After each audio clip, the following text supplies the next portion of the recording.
Degree versus skills. Which one matters today? Let me give you an example.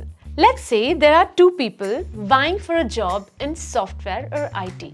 Person A is a computer science engineer. Person B has no degree but has hands-on experience building softwares and applications. It's obvious that a good hiring team will choose the person who has a skill set and practical experience, as opposed to someone who has just a degree.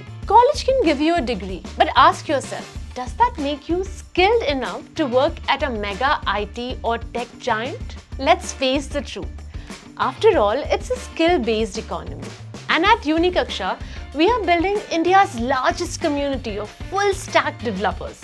We have been offering top-class education to students wanting to build careers as full-stack developers or data scientists. At Unikaksha, we have a proven track record of delivering quality education to our students with a fulfilling experience.